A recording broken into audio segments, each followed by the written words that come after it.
Okay, so this is the goolrc flashing light kit. It's pretty nice so far. It's redcat Gen 8 V2, and this is the one of the flash modes.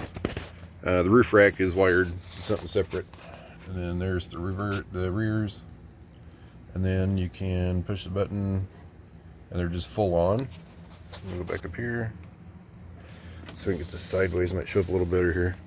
And then press it again, and then it has like a police strobe.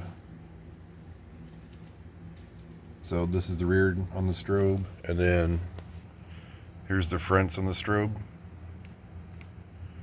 That's pretty nice, I like that. And then full on again,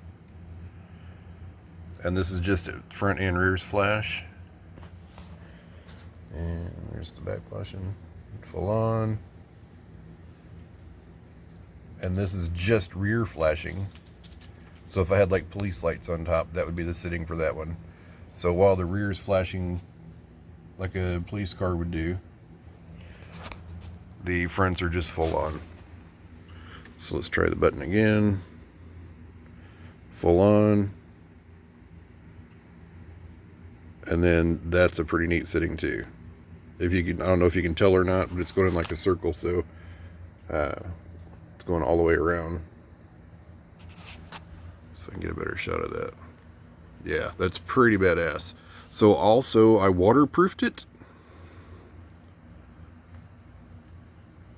All you got to do really is split the case open, and then get some conformal coating on there, coat it with conformal coating, close it back up, and it is waterproof.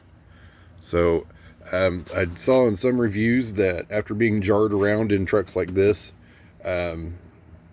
I guess the control unit goes bad, but they actually have a cushion inside of the control unit to keep the vibrations and, you know, the slamming and all that down. So it should last some time. I'm liking it so far.